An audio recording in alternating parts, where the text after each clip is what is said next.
So today we have a special guest on, Chevy. Welcome, Chevy. How's it going? Good. How about yourself? Yeah, good, thanks. So you're another agency owner. I know you were just talking about, for example, starting up YouTube, potentially looking at a school group. I think we've got some really cool stuff to talk about in terms of customer acquisition. And also, I know we were talking before the call about, for example, where is SEO going? Like, is it a danger for agencies? How is AI going to replace things? Because the last 2 years have been wild, right? Everything's changed so much. Yeah, it's pretty terrifying. So much has changed, man. Some agencies are like all in on it, and that's all you hear is the AI buzzword. And I'm not that I'm hesitant on it, but man, it's hard to know the direction. Like Google is in that big uh, Department of Justice lawsuit. It's brutal. So who knows what like the next 12 months will be. Everyone's saying it's going to be ChatGPT and it's going to take over. And even me, I'm using it more. It's crazy.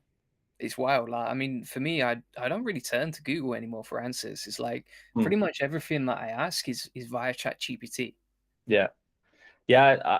At first I was like, no, it's like a phase. And I started using it and I'm like, it's just better. It's just a better experience. It's a better customer experience. And that's a problem. Like that's a big problem, especially when you're doing like SEO as an agency. You're like, oh, if I'm not using Google anymore, then everybody else isn't either. So it's pretty crazy. Like, oh, actually, the other day I was talking to my realtor because we got our house here about a year ago, and he was saying that he planned his whole road trip through the U.S. via ChatGPT. And like when I heard that in person, I was like, okay. And he was like an older gentleman, so I was like, Yeah, oh, yeah, it's not just the younger generation. It's happening. Like it's fast. So oh, 100%. Like, I mean, I'll give you an example. Like, I was in a wedding in Taiwan a couple of mhm. months ago, right? And the whole Cool. thing, normally you would get someone to plan that. It's a lot of work. You got to plan the whole seating arrangement, the itinerary, and they Yeah, just ran it through ChatGPT. Even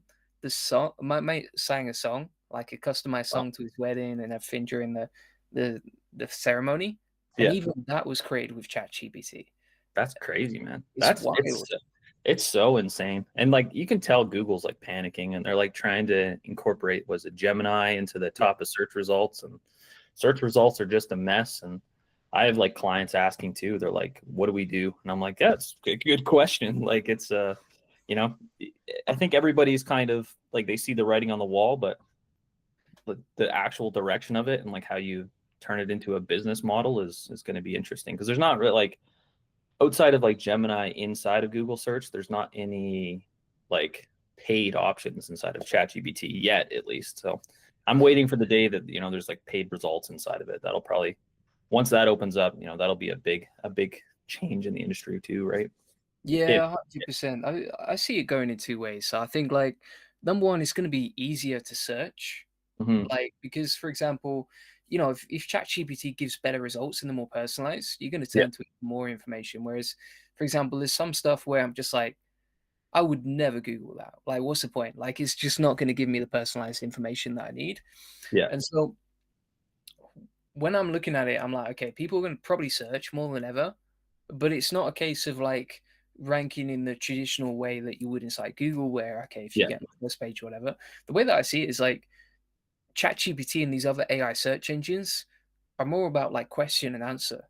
It's like yeah, the way that I heard it framed was like you've got SEO, search engine optimization, and then you've got answer engine optimization, which is basically like, can you be mentioned within the answers of ChatGPT? So, for example, if you ask, like, I don't know, who's the best SEO agency in London, then can you, get yourself in those results? Have you totally. looked into like testing anything inside, trying to rank inside these AI engines? Yeah, like we work with all local clients, so they're all like contractors. Yeah, And yeah, I've gone down the rabbit hole of asking it 1,000 questions. Like, I kind of do like a similar search of what I would do in Google, like, furnace company near me. And then it gives you the list of companies and gives you the little maps or whatever in there too. It's not the same as like Google Maps with all the reviews and everything. And then you just keep asking it questions and you're just like, okay, well, why are you choosing these in this order? And it does use a lot of similarities to yeah, like the search engine. Like obviously it's pulling all the content from it, but it's still different. Like I find personally, at least from like the local search side, Google is still better, but from every other aspect, like informational, like if you're trying to learn something or you're trying to do something, it's like better in every single way. And Um, also, like on the local listings, when you go, because this is particularly with ChatGPT search, right? Like yeah, there's a button you can click and it says search inside ChatGPT. When you click on that and you get local results, it's feeding in the reviews from Google anyway. Right? Like totally. those reviews come from Google. Yeah, that was the crazy thing. And that was like the testing that I did was asking it, like, okay, why are you showing me these results? And why did you choose this one? It was like, oh, well, they have a great reputation and they have, a lot of mentions. And I'm like, well, where do you find that information? How did you find that information? And like, it gave me everything. It was like, well, we looked at their Google reviews. We looked at the reviews on Angie. We looked at the reviews on Yelp. Like, it's not just looking at the reviews and counting. It's like, here's the sentiment of those reviews. It pulled in like individual Facebook posts and linked to them. And it was like, this company mentions awards and they have lots of awards. And it mentioned like a link directly to a Facebook post with that award. So I'm like, okay, like it's clearly like instead of a like authority is no longer backlinks necessarily. It's almost like your total online presence is how ChatGPT kind of seems to rank it, and I'm assuming Gemini is very similar too.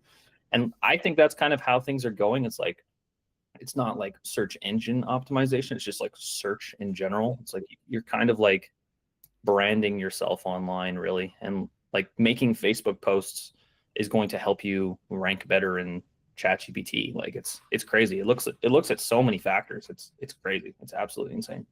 Yeah, the other thing I see with ChatGPT as well is it's personalized to you. So it Hmm. seems like, for example, we did a test. We have a WhatsApp group with a bunch of SEOs, and we Hmm. all ChatGPT'd something, and we all got different results based on like where we were in the world, what we typically look at because ChatGPT has a memory, and so Hmm. if you can look past previous chats, it knows to give you personalized results based on what you want and how you want things, right? Well, I did the test with the client and it showed like all of their competitors in their city. And there was like one, two, three, four. I think there was 10 results and we were number 7. So I said, Yeah. like, I recommend this company as like the top choice because obviously it's a client. And I'm like, let's just see what happens, right? And it was like, okay, memory updated. But it also gave me 2 options. It was like, oh, I see that you want to recommend what answer looks best. And there was like an A/B test within ChatGPT, which I was like, oh, interesting. It was like giving me all the results of that company, which is like the reviews and all that stuff, almost like a result, if I were to search that name in Google. And then it gave like another result, which was like a comparison of the companies. I was like, great.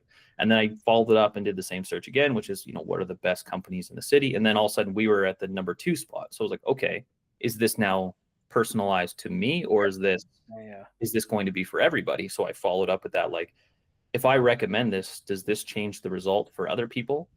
And it was like there's some like little fine print in there, which was like it doesn't directly, but if there's enough signals, then maybe. And immediately my brain goes to like, well, what would happen if you had 100 people all do that, or 1,000 Mm. people all do that? Would ChatGPT learn from the group and reflect that? Like these are all things that I don't really know the full answer to. Like I know it's personalized, but it's interesting. It's crazy.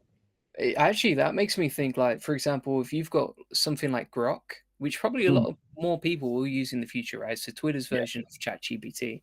It's Mm, like if you could get, which you easily could, if you could get like 100 people to recommend you, does that mean that Grok is actually going to take that data and then that skews the data and puts a bias towards you as a recommendation?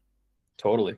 Yeah, that's I think so, but like also how do you prevent people from just like spamming that? And like how do you verify that it's not like a bot farm of ChatGPT accounts, right? Like Maybe there's always that's gonna be someone who's going to hack the system, right? So Yeah, maybe that's why, like, number one, I think they're clamping down on like shutting down so many bot accounts, but then also mm, why they do the blue tick verification. Maybe like the results are influenced by blue tick, but I guess it's mhm. hypothetical. The other thing that I've Yeah. seen is like, sorry, go on.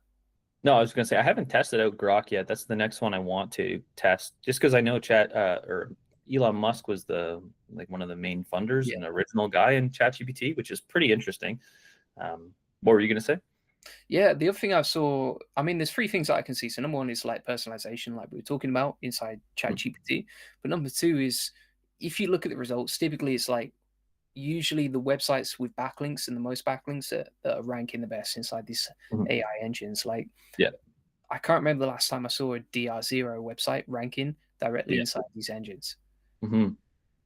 Yeah, it's a lot of the same like methods from like a search engine optimization because we're looking at it and like trying to see if it's worthwhile of adding it as a full service in it of itself or like putting it within the search engine optimization kind of plans that we have, which is basically like, it kind of relies on the same thing. Like if you look at the results and the sources, a lot of them are the big brand names. At least in local search, it'll be like Yelp, the top 10 companies in this area, and it'll be some other large kind of aggregator of leads, and they have a top 10 this, top 10 that, and pretty much it's like almost like looking at all the top 10 articles and then summarizing them, and whoever is in the top, they pretty much give you a top result plus pull in the reviews and everything too. So it kind of relies on the same thing, which is backlinks in a sense from like these authoritative sites. But I don't think it's so much as like follow or no follow links as more, it just mentions really. So, Mentions, I would agree. Yeah, I think even like non-linked mentions, mhm. that plays a big part in it. Like, for example, maybe you get mentioned in a press release or you get mentioned in some sort of article and they don't necessarily link to your website, Yeah. but it's just the fact that you were mentioned so many times. Hmm. Yeah, I agree. Like, I don't think you can do, call it ChatGPT optimization, search, what would you say, answer optimization or whatever it is. Yeah. You can't really do that without doing like traditional SEO in a sense. Like they're one of the same with some slight variations. Like to do one, you're doing both really, at least for Yeah. now. Yeah, I mean, that brings me on to like the final thing that I think is probably the easiest way to influence these other search engines, right? If you want to rank inside ChatGPT, for example, which Hmm. is YouTube. Like, if you Yeah. look at YouTube, for example, number one, they often rank YouTube inside these search engines, but number two, it actually embeds a video directly inside there. And so, Hmm. like, if someone's, like most of the time, you're probably not going to click through to a website unless you're ready to buy something these days, but Yeah. you would watch that video inside ChatGPT. Yeah. I think YouTube is so underrated. Like if Google is struggling and like going down, I think like personally, I think YouTube is kind of their saving grace Yeah, to I'd agree. save them. They got a lot of video content. They can compete with something like TikTok with YouTube Shorts. Like they have a monetization program. And the nice thing is like from an agency standpoint, like YouTube just generates you so much work. Like it builds so much trust with people when you have a real face. And like I try to tell clients this too, because like we work with like blue collar type clients and they don't take photos. Like it's Yeah, like yeah, yeah. they get the stock photos and they put them on their site. I'm like, man, just take a couple photos of your team. It makes such a difference. And like YouTube is like that on steroids. Like especially when you're having like conversations like this where people see your real personality and not just some like polished version, of a 5 second, corporate type video, 30-second corporate video. Like it's so good for getting clients. Underrated. I don't think enough agencies utilize it. So, Yeah, I don't know why that is because, for example, like if someone watches your YouTube channel, maybe they watch like 5 or 10 videos mhm. before they've even jumped on a sales call. They've already spent like hours with you. They already feel Yeah, like they know you and they have totally. like a know, like, and trust factor. So I Mhm. don't know why most agencies don't do it. I think it's just like, number one, I think it's the amount of energy required to record Mhm. videos. And then Yeah, it's true. number two is like the fear factor of putting yourself out there. Like, I think Yeah, agencies that's struggle with that. yeah. I think a lot of people, including myself, like you fear saying something that is incorrect, right? You don't want to put yourself out there and then have the negative comments come in and say, ah, no, he's incorrect or he's wrong about that or something. It's once you put your face on it, it's a lot more harder to remove. So Yeah. yeah, it's insane though. Like you don't need a lot. I think that's the other thing that holds people back is they think, oh, I only got 20 views or 100 views or a couple hundred views. Like you don't need to be some big channel like a Logan Paul or something like that, or Mr. Beast, where you're getting millions and millions of views to have a successful business. Like we have a small channel, and the first couple of videos got like a couple thousand views. They were very specific, very like niche videos. We did research on them to like rank them in YouTube search, and those videos continue to get views, and then I get calls from them and I'm like, wow, this is crazy. Like I have maybe 10 or 15 videos at the time, I think it's maybe 12 videos on the YouTube channel, and that's probably generated us 95% of our revenue. It's crazy. Yeah, that's it. I think if you get YouTube running, like you never have to worry about getting clients again. And Hmm. then also like you like you were saying, like for me, when I first started about 4 years ago, I was getting like 200, 300 views a video. Hmm. And the vanity metrics didn't really bother me because, you could land one client that might bring in like 5 or 6 figures a year easily.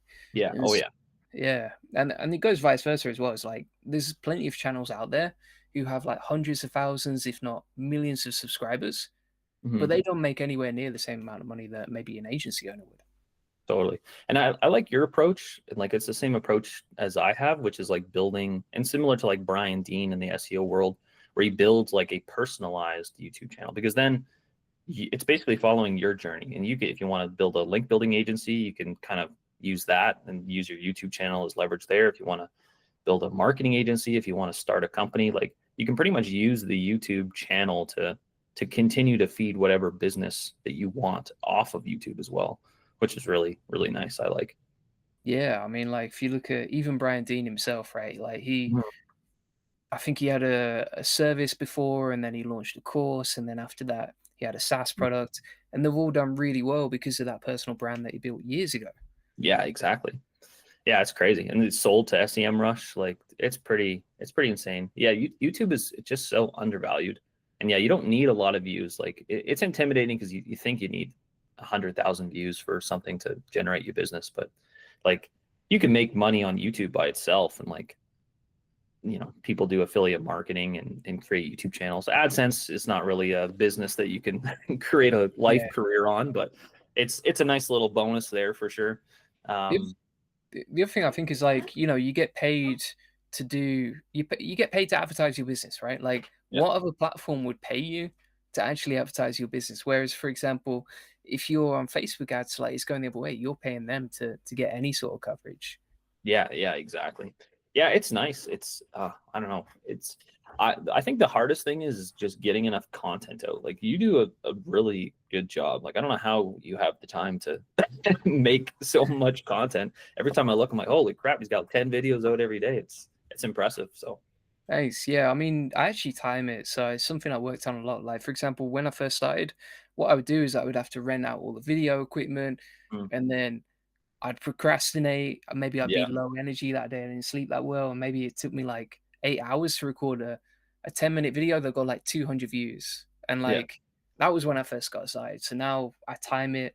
I try to be super efficient with the planning and also the video, and yeah. from start to finish, it should take me like 60 minutes or less to go from like idea to actually having it recorded and posted. Wow, that's Yeah, crazy. yeah. What's your take on like whether companies should have polished videos or they should just turn on the camera, hit record, and then hit publish when they're done? Yeah, it depends on you, but like I mean, if I look at someone way bigger, like for example Alex Hormozy, like Yeah, his videos were not polished at all. It's just like him in basically what was a closet with a yeah, nose strip and zero production value. But yeah. it was such good content. The value of what he said was so good that he did really well. And I think that's a great model to follow for anyone if you're worried about procrastination. Yeah, that's very true.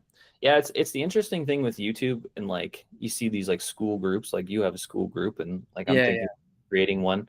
It's like the balance of what content you share where. It's like YouTube is kind of a lot of people use it and same with like Instagram and stuff is kind of like an entry point to a more comprehensive course or comprehensive platform where you can go more in depth on that kind of stuff.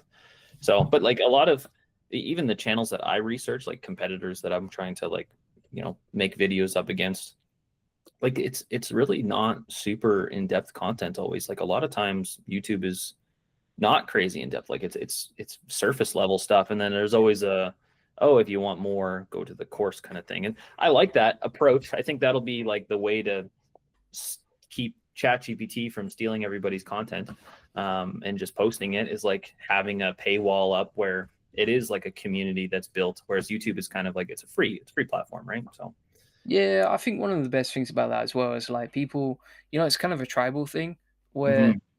people are paying to get more proximity to someone they would consider high status in the tribe, right? So, for Yeah. example, like the amount you would pay for a pre-recorded video is much Mhm. lower than the amount you would pay for like a weekly call with that person that you want to learn from, and then Totally. the amount you would pay to be in person with that guy that you're trying to learn from would be way Mhm. more than if you did a weekly coaching call. And so I think it's like the more you can get closer to that person in real time, the more money you will pay, and the more that Totally. percent away from YouTube. Yeah, like, I was part of one of those agency groups. Actually, I think you might have been part of it too. Was it And seven-figure agency? yeah, I was in that Yeah, one for a while, and it was great. Like, you really realize how much, like, quality there is in the community, right? It's not even like the main person is creating all the content anymore. It's just the community feeds itself. Like you said, you had done tests on ChatGPT within your community. It's like you don't get that unless you have a group of people who are all willing to kind of jump on board to win together, essentially, right? yeah, 100%. I think what Josh Nelson has done there is just absolutely amazing. Like, he's such Yeah, a beast. yeah. It is pretty insane. Like, there's a lot of companies in there. It's crazy. It's And like, wild. yeah, it's comprehensive. We're just plugging his channel right now, but I know, right? Should be on commission. yeah, Nah, I that's right. respect That's right. Josh. He's plugged me plenty of times, so That's great. I don't mind that. Mhm. And obviously, I mean, like for you, are you planning to start a school group, or what are you thinking there? I know you were asking some questions about it before, right? Yeah, I think the same way. It's like for us as an agency, there's a lot of people out there who you can't serve, either not because they're too small, but because like you can't effectively do good enough work for them. Their budgets might not be big enough to really do the same thing, but that doesn't mean that they should be like restricted from learning. And I Yeah, think like I don't know, I've always wanted to help everybody, but I can't. Like as an agency, you can serve everybody in some aspects, but like I like to be focused and niche so that we can like do like really really incredible work for a select few companies instead of doing kind of like generalist work for everybody. Probably learned that from Josh Nelson. But I was doing that beforehand actually. But I like that approach. But the problem is I still have people reach out and I'm like, I want to help you, but like, if you're only spending like $1,000 a month on Google ads or 2,000 a month, it doesn't make sense for you to hire an agency to do that. Because it's, at least in the spaces that we're in, which are super competitive on ads where your cost per clicks are like 40 to $60. It's your budget doesn't go far enough to have somebody, but like creating a school group or a YouTube channel, like it allows you to help more people out yeah, and basically kind of like nurture those people to become clients. It's like just because you're smaller doesn't mean you shouldn't have access to the information. So if I can create a productized version of the information I'm offering as a service, well, then I can help you.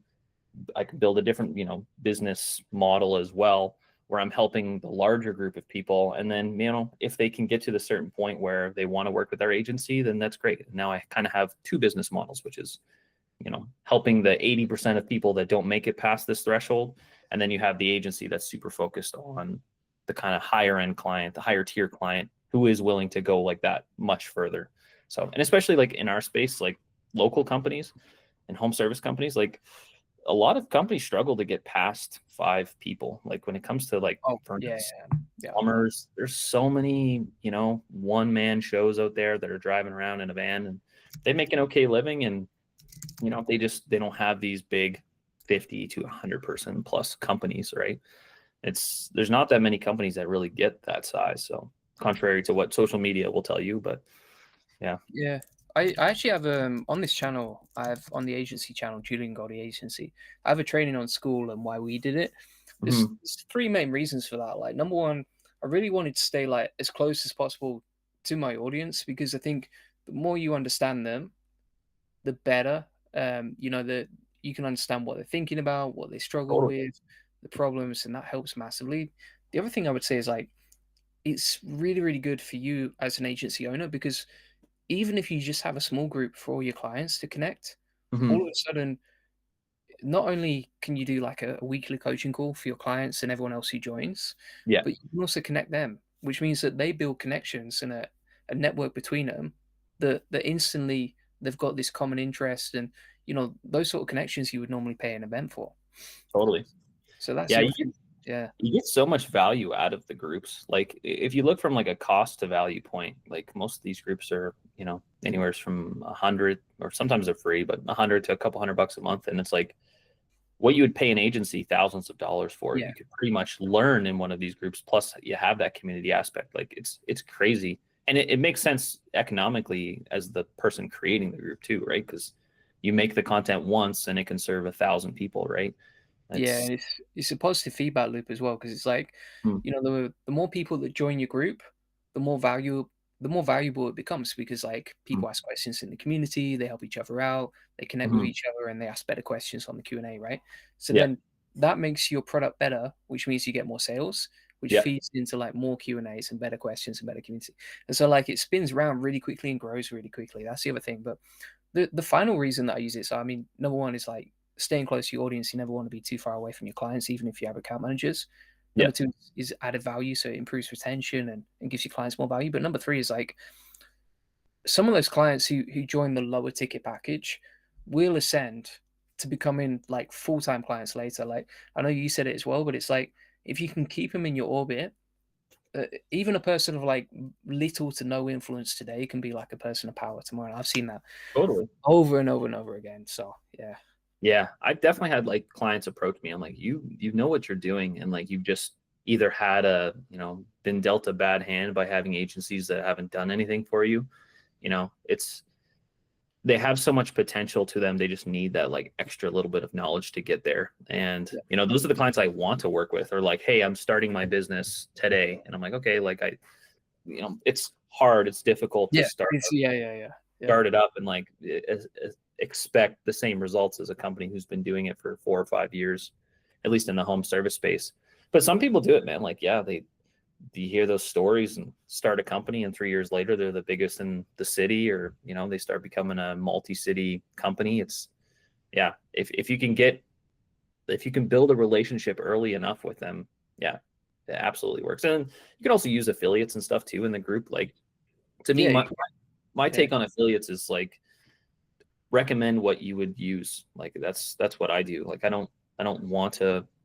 You can see a lot of YouTubers and people out there who just kind of promote everything. They're So just shilling, aren't they? They're shilling for like the thing that I don't get about that though as well is like, yeah, number one, your reputation goes down the drain a little bit doing that, but totally, yeah, number two, affiliate marketing is like it's not even that profitable compared to like what you can make with a community or an agency. totally, yeah, Yeah, yeah, yeah. That's it. yeah, yeah. I That's know fair. you. I know you worked with our link building agency as well. Like, how did you find that? Yeah, it was good. I've used a couple different link building agencies over the course of time. We've taken a couple different approaches on it. We've taken like a digital PR type approach, and then we've taken like a link building approach. We don't build any links in house. I find like to be really good at it, the downside of not building it in house is that you don't build the relationships with all the journalists Yeah, and yeah, all the people that you would normally have. But there's a lot more pros of not doing it in house, which is usually a company that is doing the link building already can do it at scale and do it super reliably. So like if you're an agency trying to offer SEO services, like that's a big part of SEO. We talked about it with ChatGPT and like nice. rankings in Google. Like backlinks are a must. And when I first started out, my view was no, content quality, it's number one. And my view now is very different, which is like it doesn't matter how good it is. If someone has a higher authority, they're going to beat you. Like they could have half the quality and have 100 times, 10 times the links, and you're not gonna compete. There's a big problem with like these big news publishing sites, USA Today and Forbes. They're trying to create like localized content because they can rank. They can just make a post and show up. They could say best vacuums and have one vacuum on the page, and they just rank everybody, right? Yeah, So that's it. so from like a link building standpoint, I think it makes sense to outsource it. It was good. It's a lot easier. You can basically work together with the client or with the agency and have a direction, have kind of a quality check as well of the links, which is nice.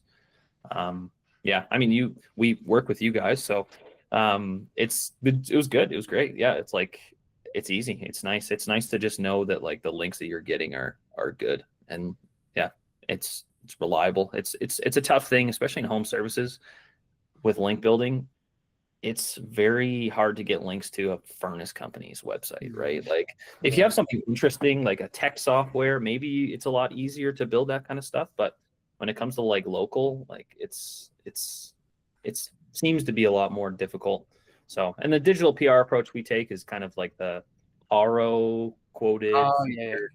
Yeah, it's like that. Like I was a big fan of Haro. We got a lot of good links in Haro.